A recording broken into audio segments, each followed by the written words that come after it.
I saw you across the room looking for something you never done. Alcoholism, the number one killer in America today. Is that so? That's ridiculous. We're back with another edition of Toon Talk TV, the top animated podcast on YouTube. All of this, of course, brought to you by We Are the Television. So if you are a fan, please like, subscribe, and visit the Patreon. I'm Nick, and today Brett and I are joined by a very special guest. You heard her a few pods ago, but she is a voice actress, singer, songwriter, cartoon lover, expert on everything Studio Ghibli, the one, the only, Constance Desano. What up, what up? Wow. Second over the top entrance. Yeah, you liking those? I like it. Connie, how's your day going today? It's not bad. Just popping in on my lunch break, you know? Just on the grind, right? Yep. Always. Always grind. So we got a action-packed episode for you today. I said that it is the best one that we were going to do, and I have a feeling it is. But before we get into that, I wanted to talk to both of you about this documentary from Mystery Meat, who Brett brought up in the very first episode of Toon Talk TV. Callback. Whoa. Yeah, he brought up his cartoon legend that we'll link in the description. It was a fan-made Dragon Ball Z cartoon that took over 4 years to make, and this creator recently put out a documentary about the making of this cartoon, which already has more views than the actual cartoon does. It's nuts. Does it really? Yeah, it has 13 million Seriously? views, the documentary does, and the cartoon has 10 million. What That's the crazy. fuck? That doesn't even make sense. No, it does not. It's make easier to sense. watch the animation because it's like shorter. a 10-minute more episode. interesting. How long is the doc? An hour. Oh my god, yeah. But the main question I had, we'll also link to the doc in the description. But the main question I had for each of you, if you got a chance to watch it, was, are you a fan of things like this, over the top, where people give you like an extended cut of something that they made, or do you feel like it's kind of unnecessary? Connie, you go first. Well, it depends on the content. I mean, I don't know. Did you get a chance to watch it? No, I refused. I watched. I'm sorry. I watched the first 20 seconds, and it Tell us how wasn't you for feel. me. Tell us how Yeah. you feel.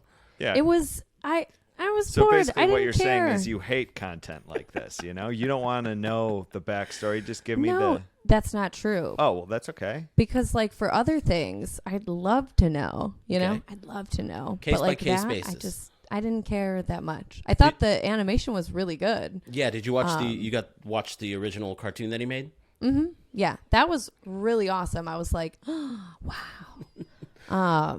But I did not care to know the makings of. You don't want to know how the poop is made. You just want the poop. I just want the poop. Brett, what'd you think? Yeah, I sort of agree with what you're saying. I did watch it all, and I did enjoy watching it. But I think the reason I like stuff like that is because I've always been a nerd when it comes to, like, if I like something, I want to know how it's made, backstory. But if you gave me a documentary, I'm not a fan of documentaries in general, just as a genre of movie. Mm-hmm. So like in this sense, I was intrigued because it was the content. I like animation. I like knowing how it gets made, especially something like this where it's fully. I mean, stuff like this usually needs to be backed by a studio with a shit ton of money and a lot of people. And with a animation as well done as that, you want to know about the team. You want to know about all the makings and stuff. So yeah, I thought it was interesting. I liked how. I love content like that? I don't know. Yeah, it depends. It's debatable on the content. What about you? When I first saw that and I watched it, instantly after credits rolled, I was like super inspired. Started writing some extra stuff. I mean, it just sparked a fire in my ass, and I Just went to work, basically. Really? Not that I was already at work, but I just decided to do more work, better work. Well, what about this inspired you so much? For me, I would say it was more so that's the kind of passion project that I feel like I would gravitate towards. Much like yourself, I enjoy how things are made, especially when it's from an average Joe like myself. It wasn't like this guy's a famed animator. Sure, he probably worked on some very important things, but when you brought to the table, he did this in his spare time. I'm assuming the documentary was also in his spare time too. So it just got to those creative juices like, hey, you can do this too if you wanted. You can make good, cool shit. You could put out cool shit. All it takes is just that, that want to. And that's kind of the motivation and inspiration that lit up inside me when watching something like this. I was like, Jesus, like it wasn't an over the top James Cameron type documentary. Yeah. It was just a home Joe film, and it was fantastic. And so Yeah. Well, I was just gonna say I've gotten that feeling, but like from like a band documentary. Yeah. I don't know. I guess Yeah. like this just no, I wasn't completely enough for me. understand. If this were like the making of, I don't know, fucking carpet or how right. architect like a building is built, I'd be like, pass, hard pass. I Don't also need feel to like know. I'm not like a huge Dragon Ball fan, so like Yeah. I wasn't like I thought it was really good animation, but I wasn't like, oh my god, this new thing for this thing that I love. Yeah, I get inspired by stuff like that too. When as soon as the like if who's the guy who made Family Guy? Seth MacFarlane. Seth MacFarlane. If he came out with another cartoon, like I don't think I'd be like, this is inspiring. Like like I want. How did he do it? Yeah, I want a fresh like. This guy has been working in his garage, or no one has recognized him for years. He's been working on his passion project, and something came to fruition. And I gravitate to stories like that too. It's sort of like what I'm bringing to the table today, actually. Well, can I just go into what I'm bringing to the table? Or Yeah, let's no. That's a perfect segue. Let's jump into what cartoon you're watching. But again, before we jump into that, check out the Patreon, patreon.com/WeAreTheTelevision. We got some really cool shit there. And with that, Brett, what cartoon are you watching? All right, so I recently just saw a short that was made last year. The first time I saw this, it came out in late 2022. But I saw it for the first time on Newgrounds and this year on YouTube, and I watched it. It's called Monkey Wrench. By his online personality is called Zeurel, but his real name is Joshua Palmer. And dude, it's one of these inspiring, like, I'd never heard of this guy before, but Jesus Christ, the animation, the character design, the story, it was all great. Did you guys get a chance to watch it? Or I watched it while you had it on, but I was like doing something while I watched it, which was probably poor preparation for this. Multitasking. Yeah. But I remember it reminded me of something like the animation. I can't remember what it was now. Well, the character for me seems like it was completely inspired by Earthworm Jim. You guys remember that guy? Yes, that's what. Yes. Okay, that's what. It's the first time I don't know if it was a show before it was a game or a game before it was a show. I feel like a lot of games used to be that way in the 90s, but I had the Sega Genesis Earthworm Jim game, and it was one of the coolest fucking it's a weird protagonist, like a worm inside of like a humanoid buff body, but this guy reminded me very much like that. And the story actually did the story remind you guys of anything in particular? Because it did for me. You're over here playing Earthworm Jim, and I'm over here playing Lion King, Simba's Pride, like trying to jump. Well, I was playing that too, dude.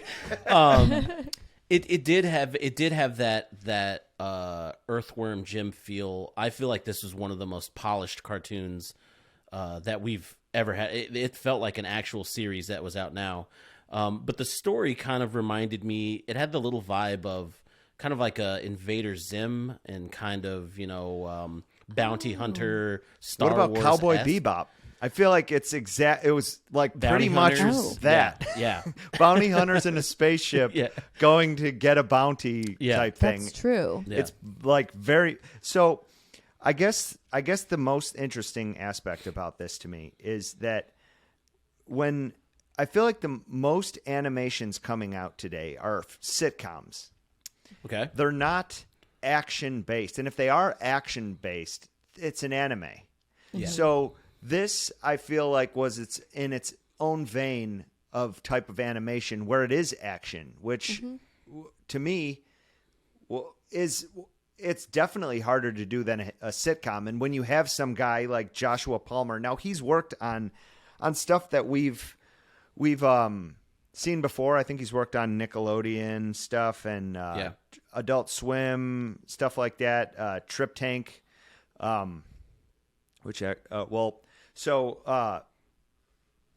was I getting at? This did have a Nickelodeon vibe to it. Okay, all right. Yeah. So I could see that. But I mean, this guy comes from polished, like he's worked on polished stuff before, but he hasn't put out his own. He hasn't been a creator, and which is inspiring to me because I think I've seen in a few things before. It's like he has to do his day job. He has to go make the bills and stuff like that. But he wants to be a creator, and you need a lot of money to do that. So he started a Patreon, got enough people to say, hey, I want to see this project done, and he did it. So it's another one of these stories, and a 30-minute action cartoon. Yeah. It's cool as fuck. Yeah. I mean, taking the Patreon out of the equation, you have to storyboard this. You have to create this idea and put that out for people to want to invest in. And the fact that he put out such an interesting story. And the quality alone is what mainly stand out to me. And again, now that you mentioned that he's worked on a few Nickelodeon shows, that's kind of where I see a cartoon like this existing. They make things like, the Ninja Turtles, and they have a few things. Or Disney kind of does that route where they do less sitcom and more, Craig the Creek like the type kids, things. Yeah. Yeah. I feel that, that's pretty true. They do have a lot of those shows, though, that's like iCarly stuff. Yeah, and get rid of that. Yeah, we need more cartoons. But we do. I feel like you're right, Brett. Like the realm of action cartoons is getting kind of small. You don't see those very much. You're right that they're more sitcom, Solar Opposites, Rick and Morty, which is a little bit of action, but it's a lot of humor based. Well, even Rick and Morty, you think about it, it started off more like a sitcom, but as the budget got bigger, they were able to make these fight scenes and these like over the top animated scenes that now it's gone to a new level where you could call it action. But someone like Joshua Palmer who doesn't have a studio backing him, to go out and make a 30-minute cartoon that has this much action, and then even the faces almost like had these like crazy emotional like twists, like a Ren and Stimpy-ish. Like one, I gravitate towards that stuff all the time, but two, that's like the hardest type of animation you could do. So well, I feel like it was impressive enough that you said it was 30 minutes long. Yeah. It's a long animation. It was good. I really enjoyed it. I like how the guy kind of is he's basically like a Latino character. He uses a lot of a little bit of Spanish and stuff like that in there, and I thought that was like really unique and very interesting. You don't see characters like that much, so it was really cool, and it was a great one to watch. Monkey Wrench, the Ghost Egg, we'll link that in the description. Connie, as our special guest, what cartoon are you watching? Ooh, baby, The Shivering Truth. Nick, how do you feel about that cartoon? This show is very unsettling to me. It is. Oh, that is the my perfect God. Super nuts. It's unsettling. I actually like the way that it's described. I don't know if it was the creator or if it was just like the network or whatever, but they said it's a delicately crafted, darkly surreal anthology comedy, a miniature propulsion omnibus cluster bomb of painfully riotous daymares, all dripping with the orange goo of dream logic, a series of loosely linked emotional parables about stories within tales that crawled out of the deepest caverns of your unconscious mind. And it just goes on. Like, it's essentially the show, but without the, like, grotesque imagery. Yeah. Which it's very... the first time I tried to watch it, I couldn't. Yeah, like, so I watched all of season 1 and then the first episode of season 2, and then I went and threw up because that's how unsettling Did you? it was. No, I didn't. Oh. There's... So I want to talk about, have you watched both seasons? Yes. Okay, so there's one Twice episode now. particular that I want to talk about. The first episode of season 1, where it's the kid that has the itch and then he turns into a church, and then and eventually it's like yes, the guy has like the twin towers on him, and just they stop praying and things like that. Yeah. So for this show, I think it's very impressive that it's claymation, right? Basically stop motion. Yeah, well, it's a bunch of materials. Yeah. They but it's wireframe bodies, and they're 10 inches tall. And yeah, It is nuts. It's nuts. The level of detail that they put into this, and two, that there are people in this industry and in this world that can think of insane story ideas like this. These short, they're all short, like 11, 12 minutes. 11 minutes, yeah. But it's just wild. It blows my mind. I It struggle honestly- to think about my everyday life. It feels like okay, so the creator Vernon Chatman, it feels like he sat down because he's the narrator too. So Okay. it feels like he just sat down and he was like, today was the day that they came about, and when they came about, we found out that it was the anniversary of when they had met, and when they met, like, Yeah, that's just great. like a stream of like, it just comes out, and then I feel like they just animate whatever. Like, I don't know if that's the process. I feel like I hope it is. The stories are so well written because they're all like, they all loop back around to the beginning. Like they're all connected throughout the entire thing, which is crazy to me because they're all so like out there. Yes. Oh my gosh. Yeah. If we're in here, they're out there. So it's nuts. There was an episode that I can't, my Google skills are not as good as they used to be, but it was either here or in another country. There was an episode, I'm assuming it was here just because of context, but the episode Ogled Inklings, season 2, episode 3, or season. You're gonna have to. It doesn't. You're gonna have to describe it because I don't know what. Yeah. I know. Haven't got that far. So it's when the guy is in the hospital and they're like, "You ogled enough already," and then I think that was season 1. was it season 1? Well, so was this? Yes.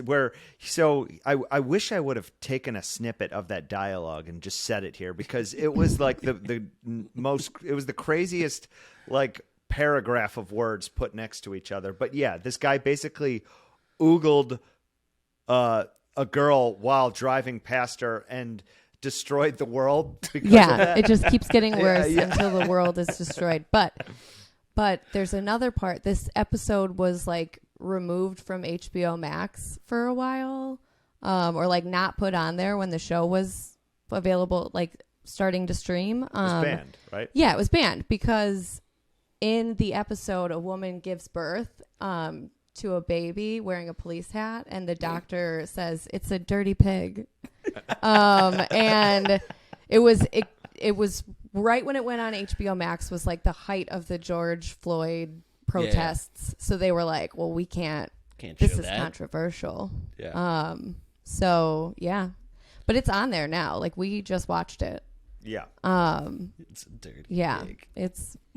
I have, but honestly, I have like a favorite part of the whole series. It's disgusting. Did you have something to say? We can come back. We No. can circle back to that. Keep go going. on to that. Keep going.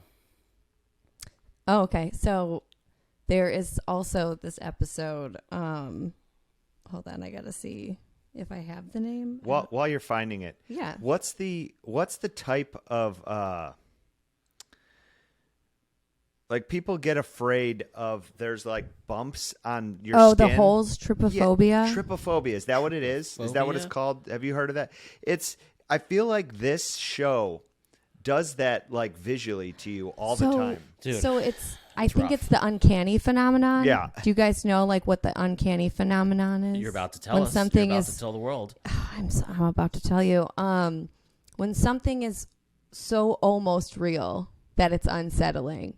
So it's like for example, the guy with the hole in the back of his head with the little Yeah. creature. Yeah. It's almost like you could feel the little hole. Like it's so gross Yeah. that it's like you're just like skin is crawling by it. So I feel like it's just uncanny. It's the uncanny. Would you hang out phenomenon. with this guy like just regularly, knowing I that would. he makes this show? Have you ever seen like the like figures I've made?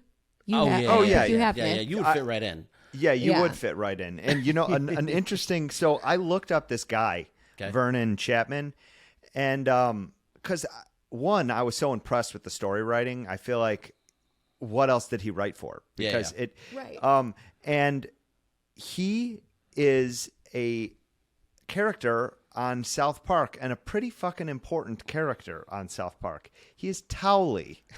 Are you serious? Yes, yeah. I didn't even look that up. And he's like one of the writers on that show. So he's Oh. been a That's- comedian.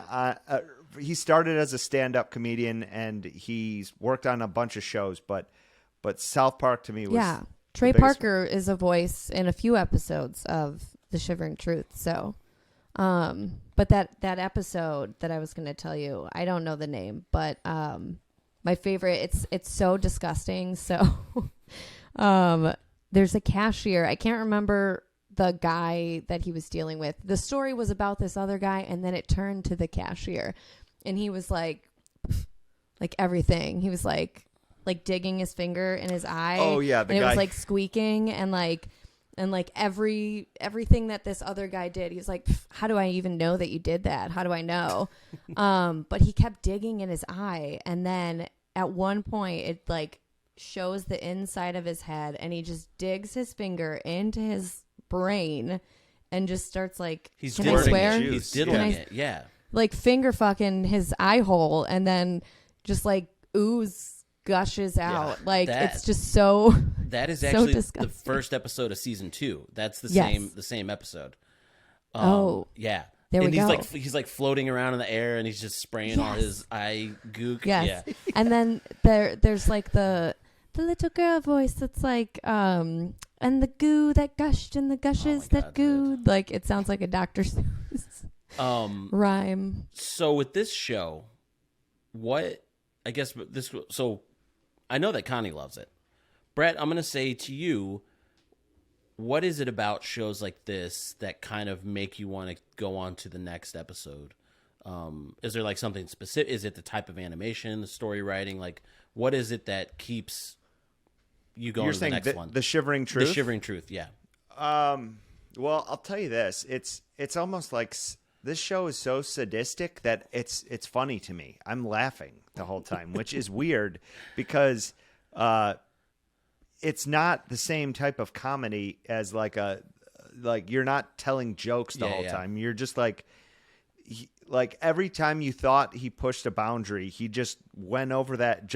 He hopped the fence and just kept running, and I love it. I That's think a good way to that explain it, yeah. yeah, and I think what keeps me going to the next episode is, well, there's a few things. One, the style is just so interesting to watch. It's a unique style, and it's almost like sadistically soothing in a way, because there's this like tie throughout all of the episodes of.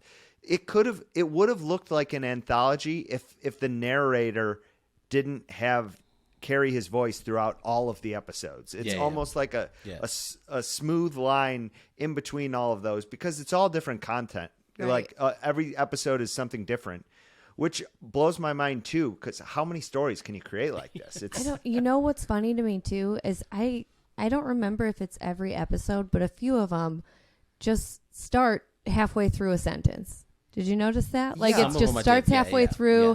and then it just talks the whole time until the end, and it's like, psh, there's blood in the, like, just ends. I would say for me, what kept me going was similar vein to what you're saying, Brett. Not that it was funny. I don't think I laughed an entire time. I was more kind of upset about it. But for me, it was like, what can this guy do next? How can the next episode top the one that I just watched? Yeah. Could it be grosser? And I think Could it be that's more? what. Yeah, could it, like, how much crazier can this get? Oh, that was kind of my going, but I could see the humor in some of these things, and probably the driest humor, but humor nonetheless. It's but very for me, twisted, I but- was just like, oh god, I can't watch that. That's gross. Yeah. Yeah. Yeah. Yeah. Um, It's enough to make you Yeah, know. I don't think the show would work as well as it did without the visual aspect to it, because it's equally creepy in the content as it is the visuals that you're seeing. So it's a Right. perfect kind of harmony in that way. I have one more thing left to say. Hit us. Because I had talked about it last time that I got to be on the podcast. There are so many famous people in this show. Oh yeah. And I typically hate that. Like, it's very distracting for me. okay. But I feel like it's sort of like yums the yuck.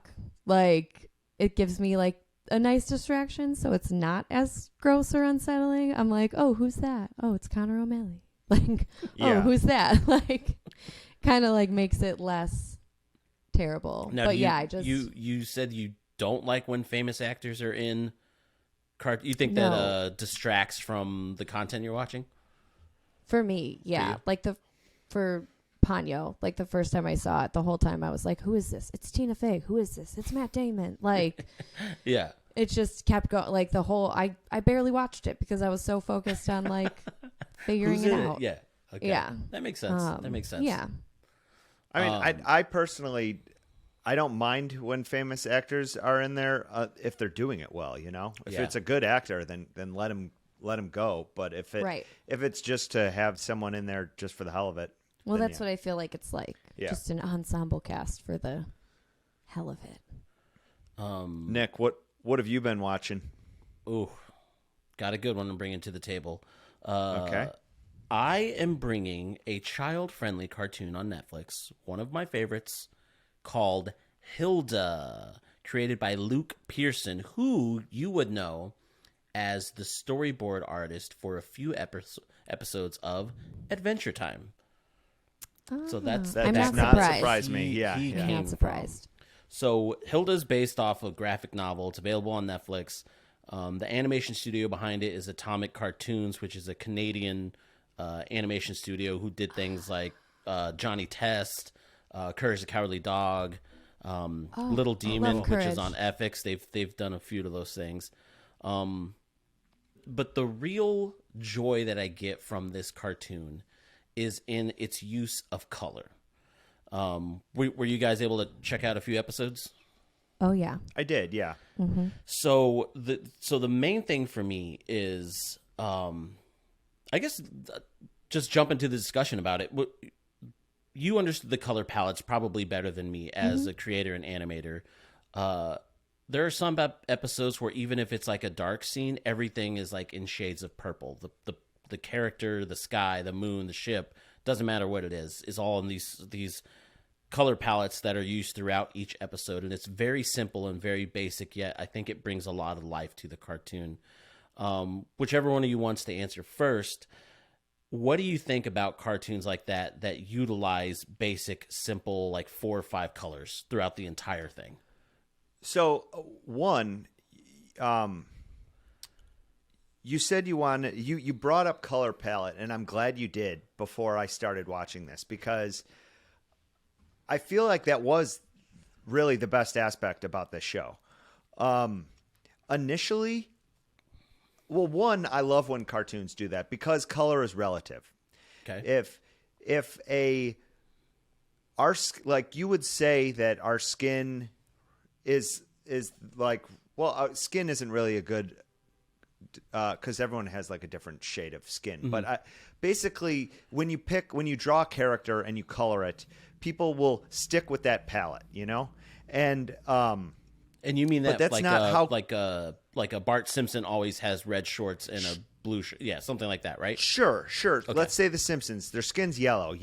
If they go into a dark room, I don't know what it is nowadays, but I'm sure their skin would have still been yellow in a dark room.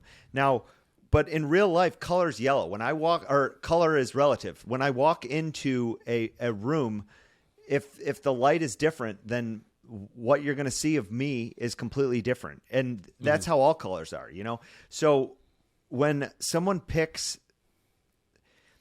they'll pick like a palette and use it in Hilda. Like, so they'll have like, if it's daylight, they have this similar palette. And then as soon as it gets dark, they have that purple, it goes to those purple, It's like own separate, darker, yeah. And all the colors, all the clothes change. But what I did notice though, is I feel like they only have 2 palettes. They went from night and day.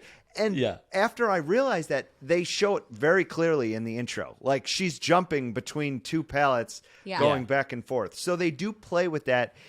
They have something like Samurai Jack will change the colors from scene to scene. Like, Gendy Tartakovsky was a big fan of like, well, if you're conveying anger in this scene, well, then I'm going to just make a red and blacks. Like, those are the only 2 colors you're going to use in this scene. Versus if I want it to be calming, you're going to have green, blue, and all the hues of that within itself. Like, so color is extremely important, and it does get pushed to the back when it comes to, because it is part of the last process in going, like, when you're animating, it's the last thing that happens pretty much. Is like all the color and stuff. So it could get pushed off to the side, but they didn't. It looked like it was pretty at the forefront of this cartoon. Yes, for me, at least that's the way that I felt. What about you, Connie? And continue, Brad. Continue. Keep going. Yeah, go ahead. Well, all right. And story wise, I'm going to be honest. When I first initially put it on, I was bored as fuck, dude. I have a lot to say in that vein. Right, but you get some writers to pump that shit up. Well, all right. So when I go into a cartoon, I noticed at first I didn't understand why I didn't like it, because it had all of the elements that I would like about a cartoon. It was colorful. There was a lot going on. There wasn't like a cookie cutter script. It felt like there was new stuff being added, but I was so bored out of my mind. I didn't understand why. And it was because I wasn't watching it. It was on in the background. Like, I wasn't fully invested in it. Now, when I fully, like, I ate a big dinner, had something to like drink, sat down on the couch and was fully invested. Now I'm like ready to go to sleep.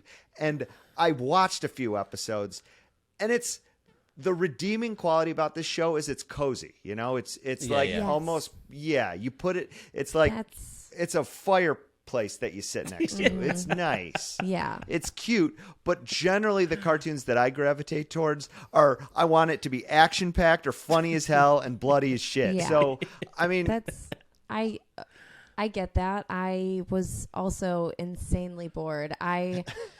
In so many ways though, because going back to the color, I love a color scheme. Okay. But it dulled it down for me for some reason. I feel like there wasn't enough contrast.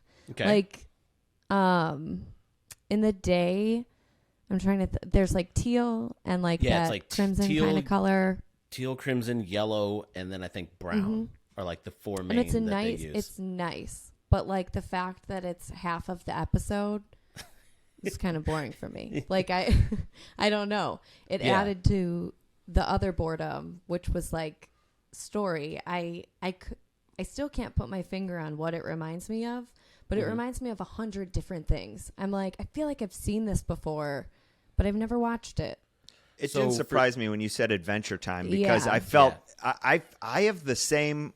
Is qualms the right word? I feel like I have the same qualms with that show. I want to like it, but I don't, and It's I just don't. sweet I don't know and why. dreamy, and Yeah. you're not sweet and dreamy. I guess so. Yeah. I mean, want and to, like but I I loved don't. Adventure Time. I love Sweet Yeah. and Dreamy, and by the fourth episode of Hilda, I was more interested, but I'm still not invested. Like I So, like it better, Yeah. but I'm like, do I need to finish watching? Do I need to it? keep going? Do So I it's need They very- to? even made a movie Yeah. too. They Right? got made a They got a movie? movie. They got a third season about to come out.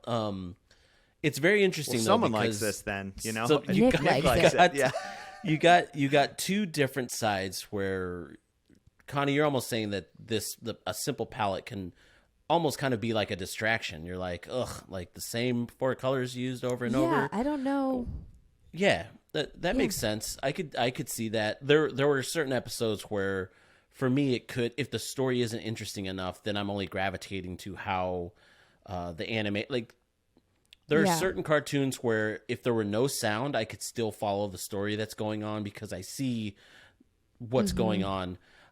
And then I can, from Brett's perspective, the coziness, the fireplace, if there were no words on, that's exactly how I would feel, and it'd probably put me to sleep because the colors are so inviting and so they almost feel like swatches that are on a wall rather than something that you see in like Attack on Titan or something like that. I feel like that's a new vibe with cartoons these days, or even think like it's just shows, aesthetic. like Like- Joe Pera. Like, what Well, was that? okay, a thing? so that's the thing. Like by this fourth episode, when I was more interested, I was like, "This is put you to sleep stuff." I'm like, "This is animated Joe Pera." Like the voices are just all soft and gentle. Yeah. Everything is working out the whole time. Like it's sweet and dreamy. the one thing, so color aside, the reason that I kind of like shows like this is they're not set in present day, much like your Attack on Titans or your animes, Chainsaw Mans, things like that. This one's set in just a weird fantasy land. There's interesting characters that pop up. There's a wood guy that's just made out of nothing but wood. That's like a wise talking asshole the entire time. I like and him. then there's things like tree foxes or whatever the fuck they're called. And it's just little characters like that as a writer, I like interesting things like that. I like when you put some type of hybrid animal together and they have some type of Mittens. magical ability or something like that. Yeah. Yeah, but you know what? I agree with you. I like that stuff too. So what made this different? I feel like they have that in Lord of the Rings or something. Like what? Yeah. Why is this different than Lord of the Disenchantment. Rings? I guess It's like there's mythical. yeah. Enchantment But stuff. I guess there's almost like a disenchantment. Yes, disenchantment. exactly. Yeah. I think for me it is that cozy, warm feeling that a show like this gives you. I could picture Kate really liking this. She Does did really she? like this. Yeah. Yeah, Oh, yeah. You know Yeah. what? But it's almost for me. It's like I need a Cozy. She likes separation. cozy. I need a separation of two. I do need my Lord Oh. of the Rings level elves, mythical creatures aspect. But when I'm going to bed, I don't really want that. I want the lighter version of that. I got my Yeah, R-rated wizards, and then I got my PG wizards, and sometimes I need my Okay, all PG wizards. Sure, I, sure. I get that. I totally get that. But no, that was kind This of does- no. Keep going. Go ahead, Connie. Oh, I was just gonna say this does feel very Canadian. Now that I know that it's Canadian, just warm and fuzzy. Yeah. I did have one question for both of you before before we cut with Hilda. Brett, is there a cartoon that you have created or a cartoon that you watch that's out there that you think could benefit from a simple palette, such as something like Hilda, where there is a night and day and everything changes like that? Is there one that comes to mind? You too, is Connie. Like, is there one that stands out that could maybe use something like this that doesn't already do it? Well, I'll tell you what. I feel like this only elevates a cartoon. So Okay. it's almost the difference between like most of my earlier cartoons, today the cartoons that I do, they don't have like shadows and stuff like that, just because it's an additive extra thing that you do at the end. But does it elevate the cartoon? Fuck yeah, it does. Like think of the and you could see the elevation in cartoons when that happens. I feel like shows that's happened to in the past all the time. Like season 1 and season 2 are flat colors, and then eventually they get enough budget to have like shadows, and even Rick and Morty sort of did that too. So it's like I feel like any cartoon can benefit from this because that's real life. Like as soon as you go out into the dark, you don't look the same way as if you're sitting in a well-lit room, you know? Yeah. I don't know. I'm drawing blank. I guess I agree with... I guess I agree. I would want to see... I mean, this animation studio worked on things like Courage the Cowardly Dog, which was one of my favorite cartoons growing up. And I feel it was similar to that in that type of night versus day palette. Off the top of my head, a cartoon that I would want to see with a just a pure palette like that, I think Bean Dip Bros. If there was more scenes in that, I would want to see just a straight palette and see what that would look like. Dude, I would love to bring back Bean Dip Bros. We should definitely do that. No, I want the what was he? Super Mayo Man? Super Mayo Man. We can do that too. Yeah, Super Mayo Man. All right. Well, do we have anything else to add on our tunes for this week? I really appreciate being here. Was this the best episode? Oh, dude, this was fantastic. Best one yet. Yeah, Best one yet. All right, good. All right, good. We will definitely link to all these in the description. Monkey Wrench, The Ghost Egg, Shivering Truth on HBO, and Hilda on Netflix. Go check those out. Again, if you liked video, follow, subscribe, and check out the Patreon. Go get yourself a mug. And on our way out, maybe Connie, you can give us some cozy.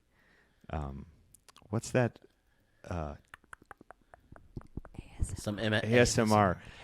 We were talking about cozy shit this episode. Maybe we could just. This is my favorite one. Have someone fall asleep on the way out of this episode. Are you ready for my favorite one? Yes. Mac and cheese. Okay. That's called making mac and cheese. Go check out the other episodes. We'll see you next week. Bye. Bye. That we're not expiring. I just wanna belong to you. Come and find me, come and make me yours. I know you want it, I know you wanna make me an honest girl. Come and find me, come and make me yours. I know you want it, I know you wanna make me an honest girl. Reality television.